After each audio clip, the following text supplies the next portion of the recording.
Bíblia, amado irmão, por favor, no livro de Apocalipse, no capítulo 2. Apocalipse, capítulo 2. Nós tivemos dois textos essa semana, da semana passada para cá. Nós tivemos dois textos no livro de Apocalipse para orarmos esses textos. E estamos vendo como podemos aprender a orar, por exemplo, com Jesus, quando Deus ora, ou aprender a orar com o apóstolo Paulo, como nós vimos na carta em Efésios e Filipenses. E agora nós estamos aprendendo a orar com a igreja que está lá na glória, os nossos irmãos que já estão na glória. Lá eles não têm pecado, lá eles não têm tristeza, lá eles não têm tentações, lá eles estão vendo o Senhor e adorando o Senhor dia e noite. Então assim, é uma vida extraordinária. E a oração, o livro de Apocalipse é um dos livros da Bíblia onde tem mais oração e adoração. Então é um livro que mostra a necessidade de oração e como a oração ela é divina.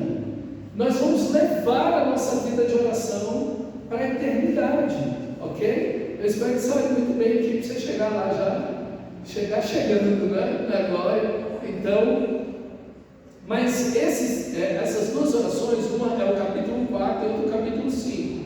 Eu dei o capítulo inteiro para você ter um contexto da oração, tá bom? Mas esse momento do capítulo 4 e 5 nasce exatamente do capítulo 2 e 3, quando o Senhor Jesus ele vem e fala às igrejas, às 7 igrejas da Ásia, onde hoje é a Turquia.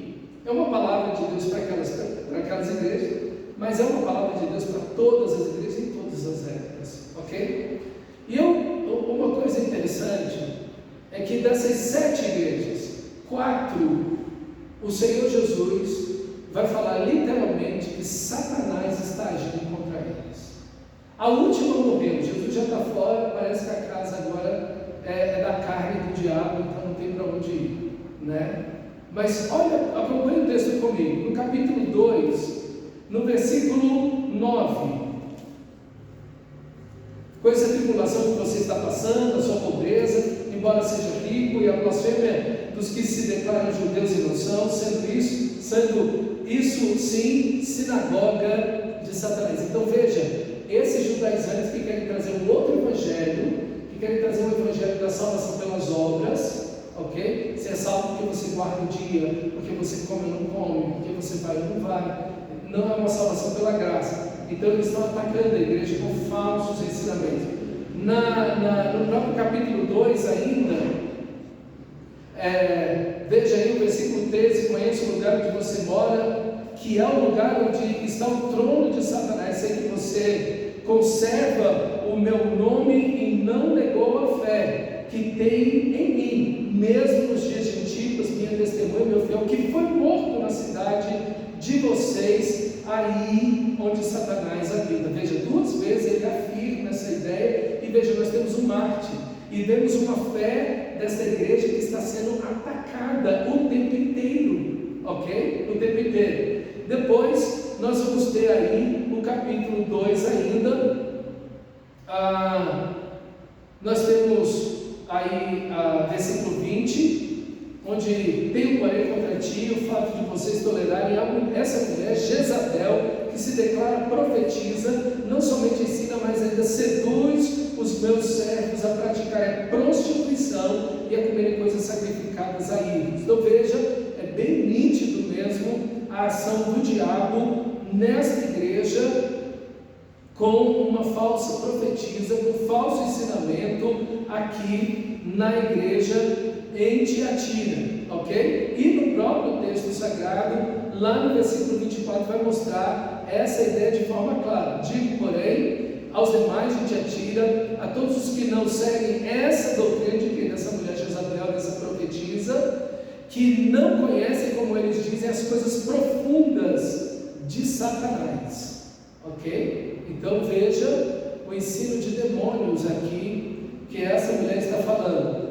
Depois nós temos a igreja de Sardes, no capítulo 3, o versículo 2 mostra uma igreja que está morta, perdão, versículo 1, mostra uma igreja que tem nome, que está viva, mas está morta, ok? Então, veja, é uma igreja que perdeu a sua fé, ok? Ela está morta. Tem algumas pessoas aí que estão ainda vivas diante do Senhor. Depois nós temos a igreja de Filadélfia, que também, no versículo 9, capítulo 3, versículo 9, eis que eu farei com que alguns dos que são da sinagoga de Satanás, novamente aí a ideia de um falso ensinamento, de uma falsa doutrina, por isso a importância, está vendo?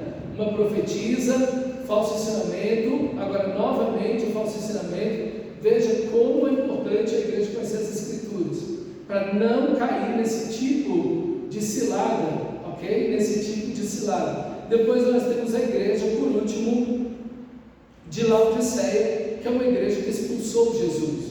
Jesus está à porta, eis que estou à porta e bato, ok? É uma igreja onde o mundanismo, o secularismo e o hedonismo tomou conta da igreja.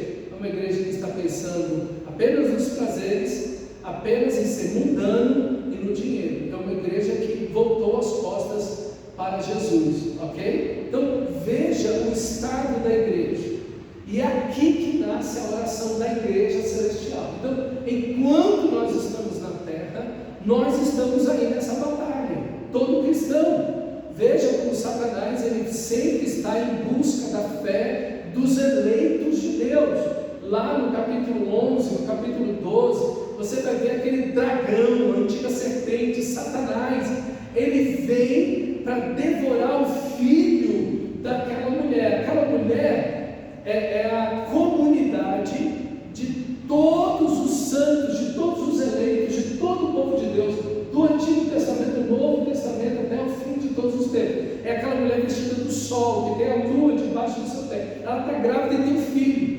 Esse filho, à primeira vista, é Jesus. Jesus vem dessa comunidade. Jesus ele vem dessa geração de homens e mulheres de Deus.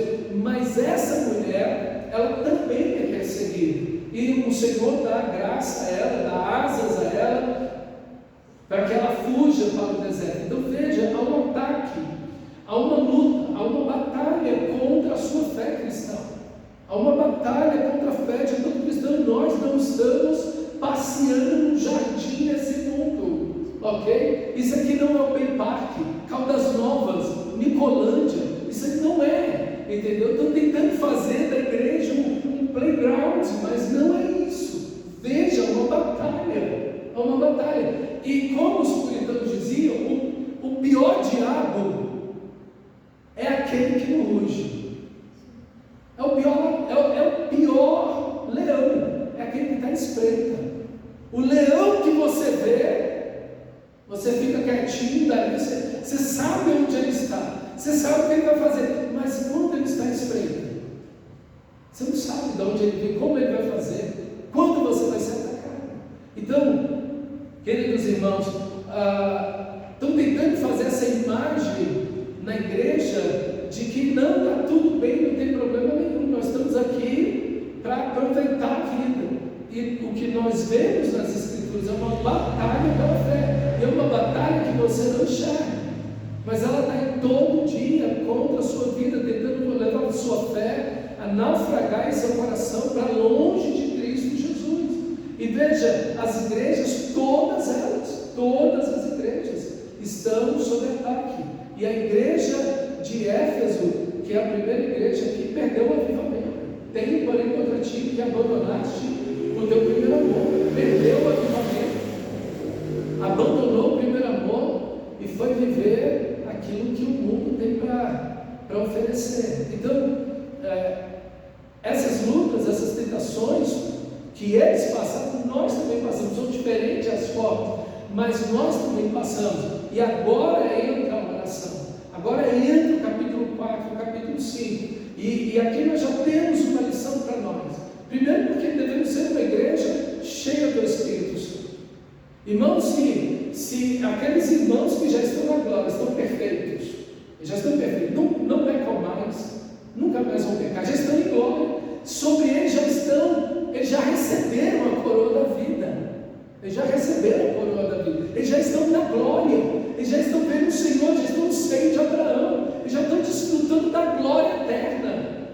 extraordinário.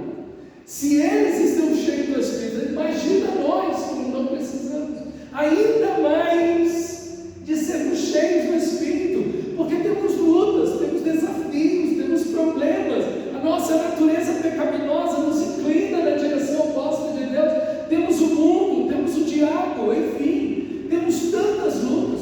Como não necessitamos ser cheios do Espírito? E o texto sagrado do capítulo 2 e 3 mostra, nos chama a ser a igreja que o Senhor merece. O Senhor onipotente e maravilhoso, do capítulo 4 e 5, merece uma igreja santa, gloriosa, vestida do sol, cheia do Espírito, cumprindo a missão. A igreja que no livro de Apocalipse é aquele anjo que tem uma grande voz, uma mensagem a pregar a todas as nações, povos, línguas e raças. Temei a Deus e dai-lhe glória, porque é chegado as bodas do Cordeiro. Esse é o Evangelho. Temer a Deus, obedecer, honrar, glorificar a Deus. Temei a Deus e viva para a glória dele, dai-lhe glória, porque o Senhor Jesus está voltando. Então, a vida de oração da igreja, primeiro de conhecimento da palavra, de enchimento do Espírito, de conhecer, viver profundamente as Escrituras Sagradas, desse contato diário com a palavra de Deus, profundo, transformador, mas também uma vida de oração poderosa, uma vida poderosa de oração. Uma igreja hoje só vai ser igreja, ela pode ter a porta aberta, muita gente entrando e saindo, a gente pode ter muito movimento, mas sem nenhuma vida espiritual. Veja a igreja de Éfeso, ela perdeu tudo.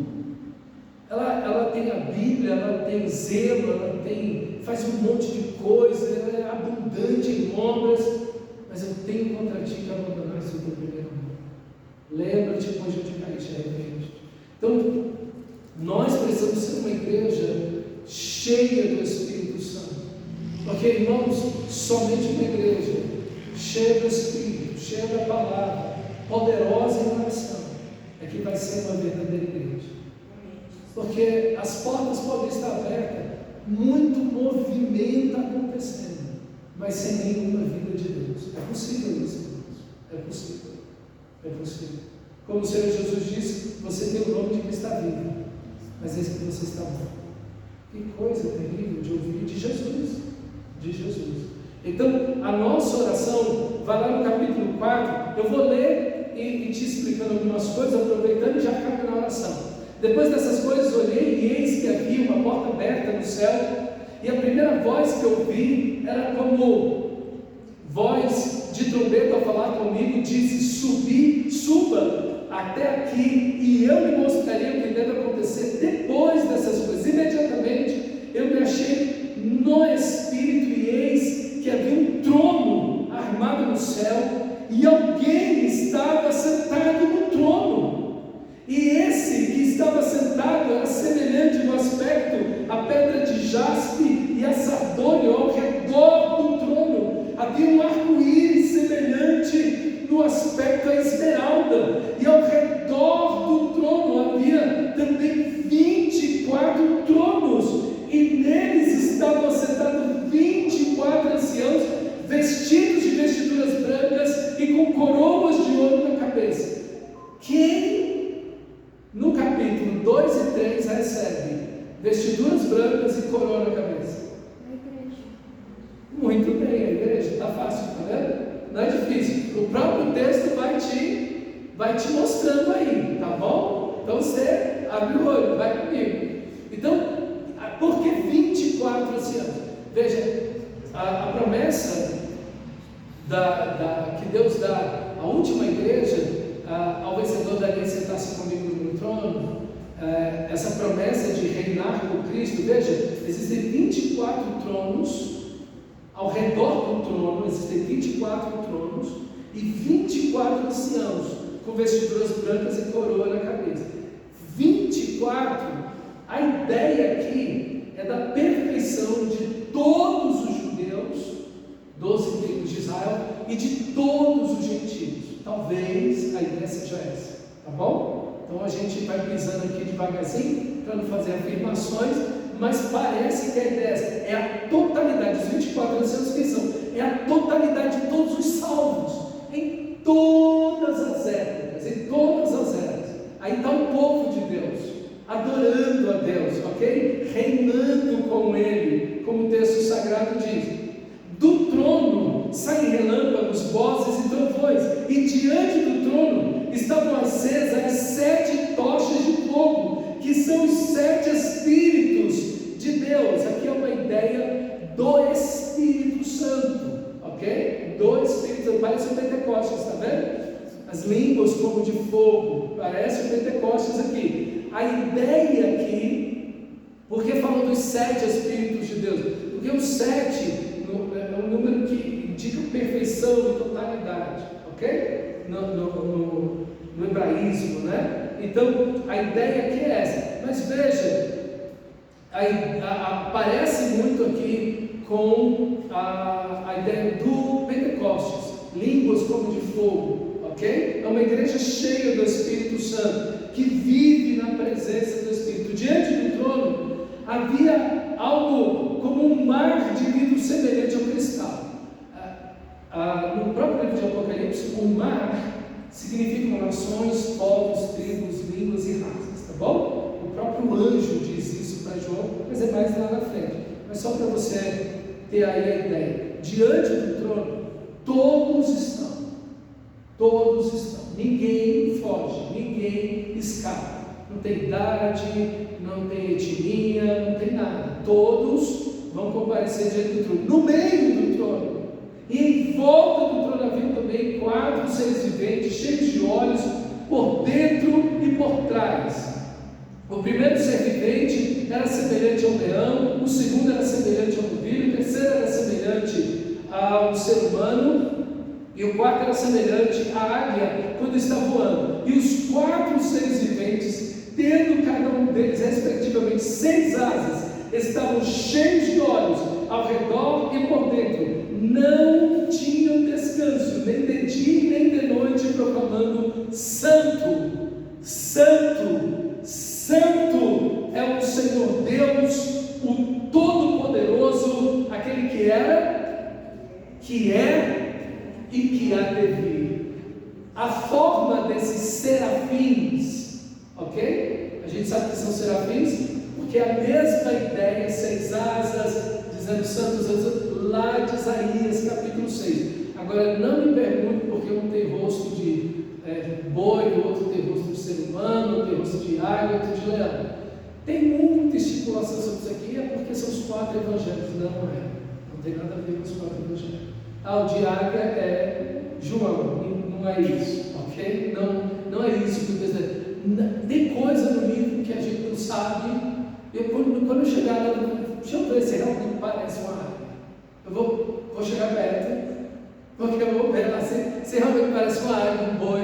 Gente, por favor, o boi foi.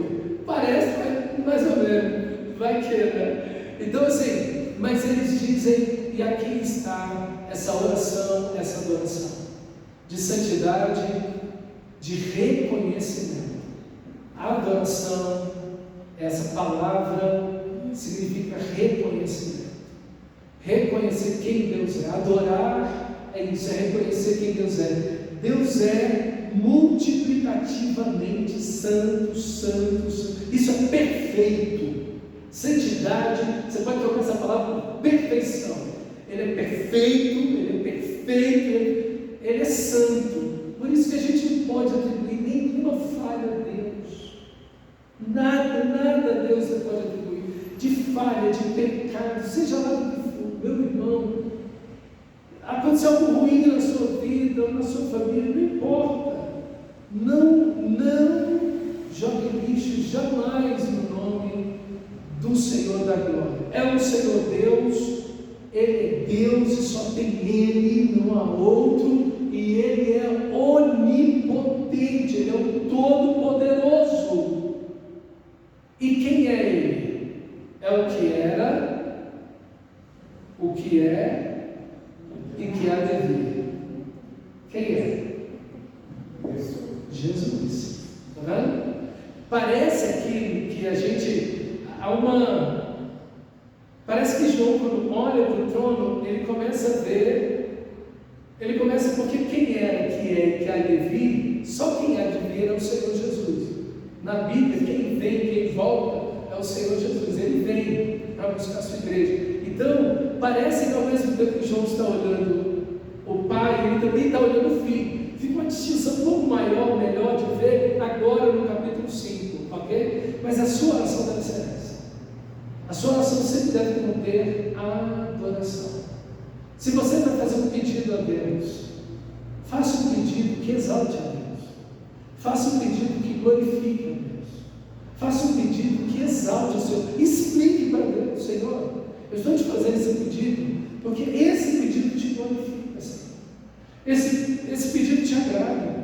Esse pedido é de conformidade com a tua palavra. Senhor, sim, se o Senhor fizer isso, olha quanta glória não vai acontecer. Quando você estiver orando pelo avivamento aqui na igreja, olha a Deus por isso. Comece a orar: Senhor, nós estamos aí, Senhor, e o Senhor nos avivar, se o Senhor nos encher do teu Espírito, quebrantar os nossos corações, nos santificar como o Senhor é santo, abrir os nossos olhos para vermos a tua glória, a tua majestade, o teu poder onipotente, ter na nossa mente que o Senhor é o eterno, o Senhor é aquele que era, o Senhor é, mas o Senhor também virá.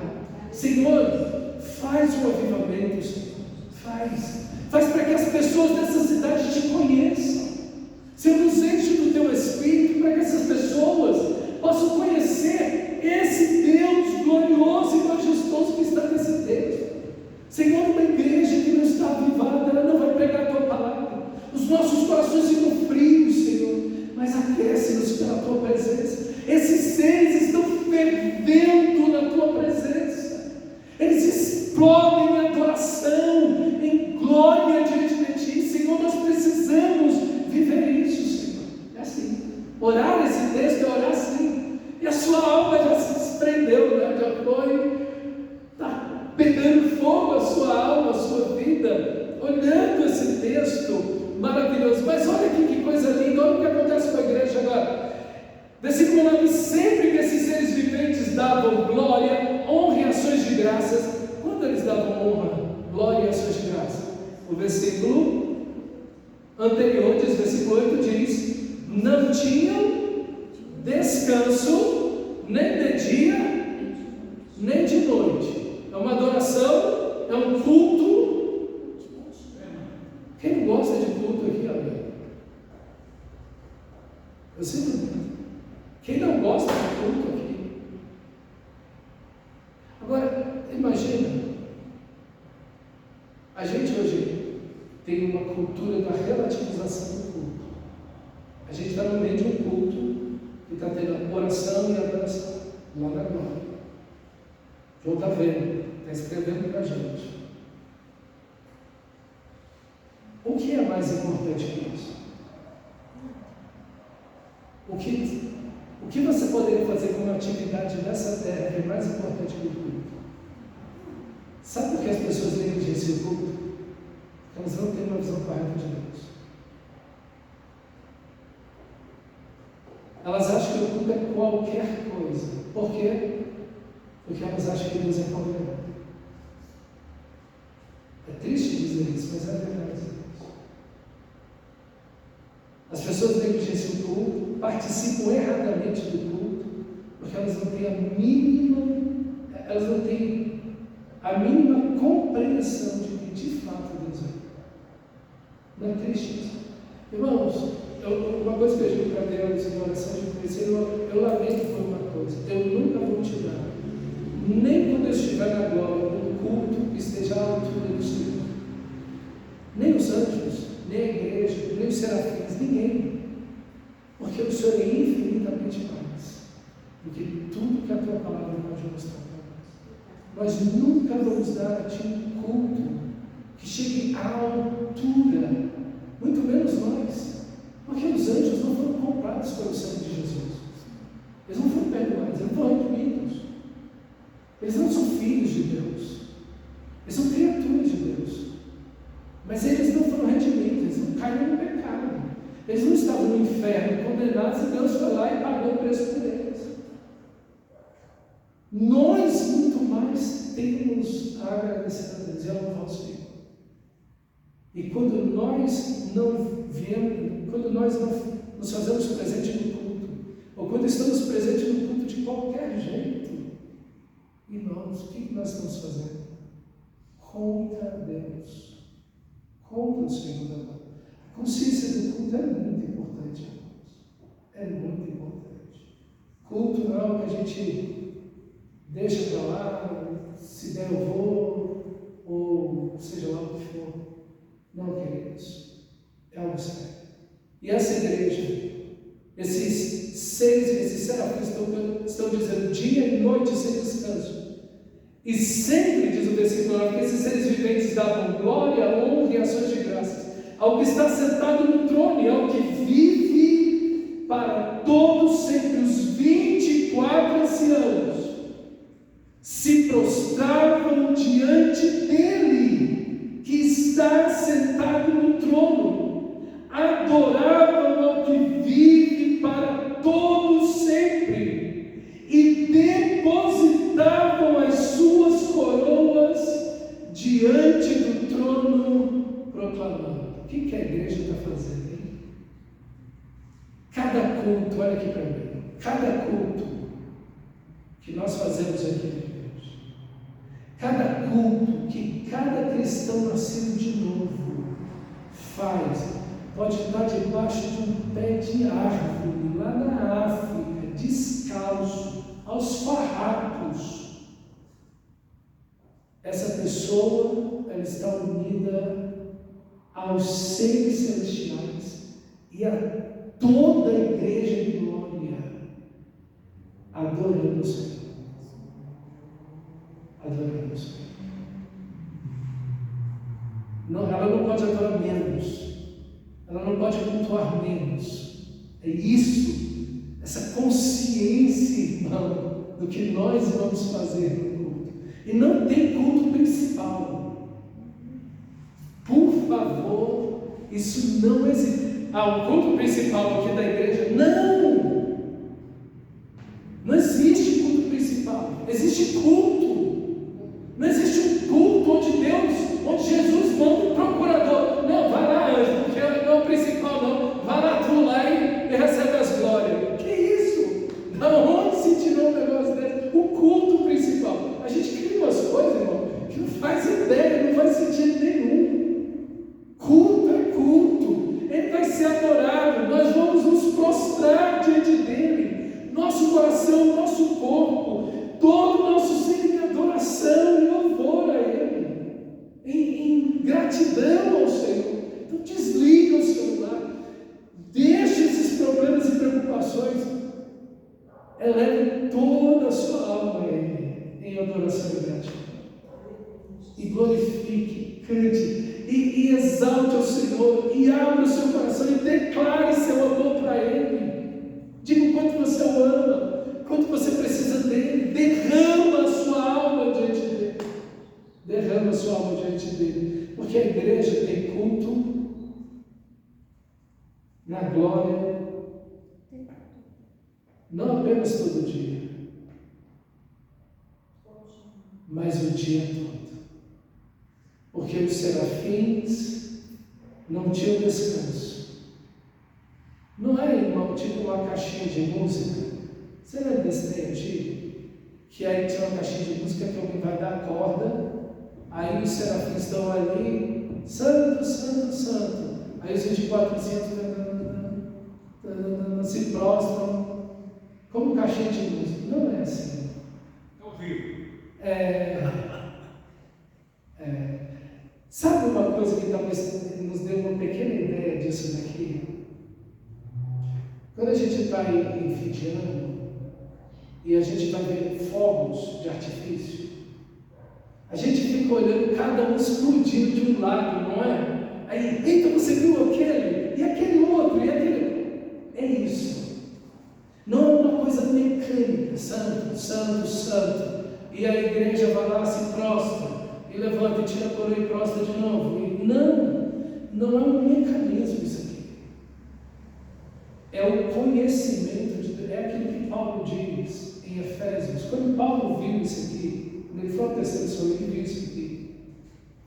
Talvez seja disso que Paulo está falando, quando ele fala lá no capítulo 3 de Efésios.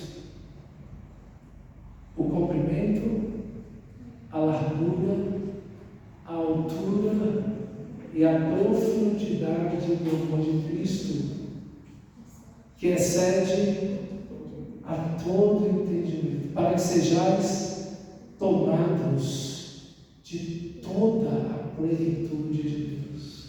Avivamento é isso, é viver mergulhado nesse amor com Deus. Avivamento é amarás o seu teu Deus de todo o teu coração. Isso é avivamento. Meu irmão, acho que é isso aqui. A cada momento que você olha para Deus, você vai ver uma glória e algo de Deus que você jamais viu por toda a eternidade. Talvez você veja novamente lá na frente, mas é inédito. E cada momento é algo de Deus que jamais foi demonstrado. Irmão, chegar atrasado na glória vai ser complicado, porque como é que você vai saber tudo que já passou? Não é? Parece que vai ser. Mas veja que beleza, irmão. Que coisa extraordinária. E veja como a nossa luta contra o pecado, contra a nossa carne terrível. Você vai orar, não é uma luta. Você vai vir adorar a Deus, não é uma luta. Uma luta, eu estou falando aqui dentro. Você não quer ajoelhar, você não quer orar, falta as palavras, você vai ler a Bíblia e começa a dormir. Eu não estou entendendo nada. E eu estou lendo o texto, mas eu estou pensando num monte de coisa que eu tenho que fazer, não acabei. E a nossa vida é aquela bagunça, a gente parece umas criaturas esquisitas, né? Mas. Engraçado, o cara dorme na Bíblia, mas para ver o filme não dorme de jeito nenhum. É outro pecado, né, irmão? É outro pecado. Oh, meu Deus. Irmão, que a gente olha e fala assim, como eu preciso ser cheio do teu Espírito. Como eu preciso. Como eu preciso te buscar mais. Como meu coração deve estar mais quebrantado. Como meu coração deve estar mais contrito diante de ti. E o que a igreja diz? E o que a igreja diz? Tu és digno, Senhor e Deus nosso. Ele é o nosso Senhor. Nós pertencemos a Ele. Ele é o nosso Deus. E Ele deve receber a glória, a honra e o poder, porque criastes todas as coisas. Tudo é dele. Tudo é dele. Tudo nos céus, na terra, no mar. Tudo é dele que você consegue ver. Tudo é dele que você não consegue ver. Tudo é dele nesse universo infinito, que as pessoas não têm a mínima ideia e jamais terão de coisas que estão aí. Irmãos, não se conhece nem um milionésimo do que o universo é. Não se sabe, não se conhece. Com toda a nossa tecnologia. Deus, Ele é o Criador de todas as coisas. Jesus, o Criador de tudo, porque criaste todas as coisas. Dele é tudo que existe. Irmão, as pessoas se sentem tão privilegiadas de fazer parte de uma empresa especial, de um grande nome, de ter às vezes uma roupa ou um aparelho de uma marca tal, porque aquela marca tal dá um status e tudo, e as pessoas ficam ansiosas nessas coisas.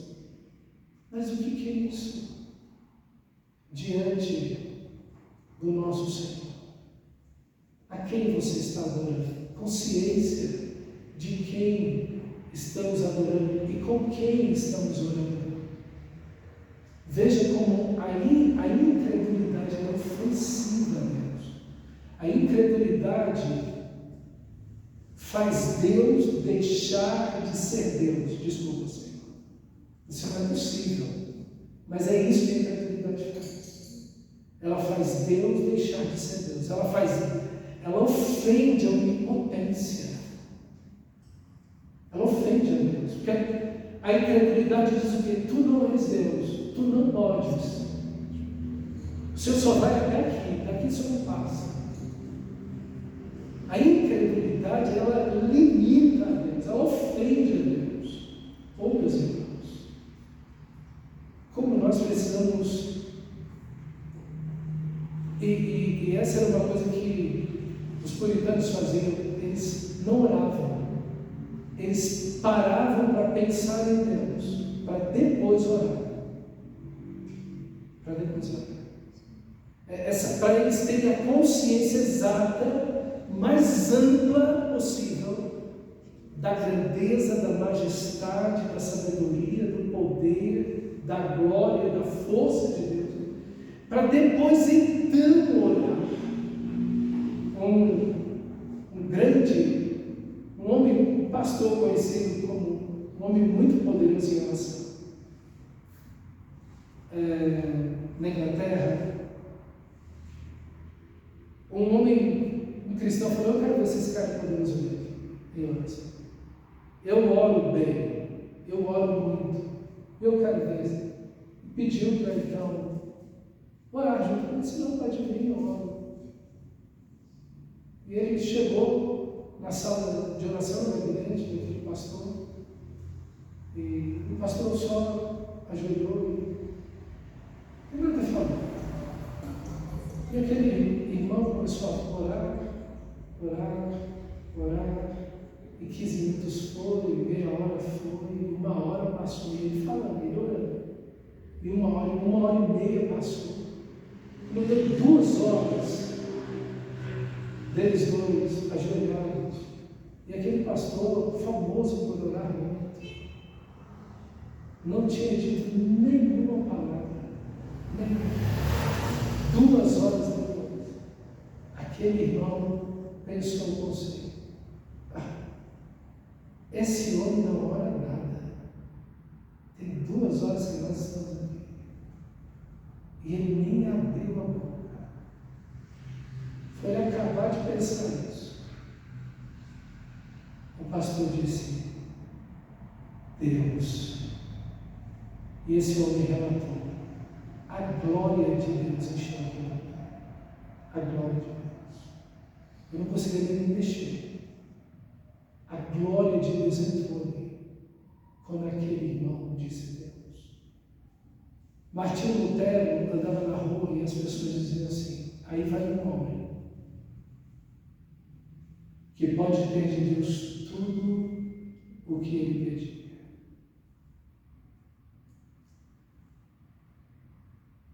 Poderoso em oração, sabe quem Deus é. Eu quero dizer para você, irmão, que Deus quer que a gente faça isso. Deus quer que essa igreja seja assim. Isso não é uma coisa para alguns especiais. Lembra?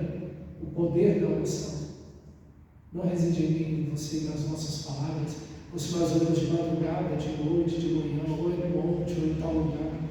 Isso tudo é bobagem. O poder da oração reside no amor de Deus por você e no sangue de Jesus. Vamos orar. Capítulo 5 na semana que vem. Feche seus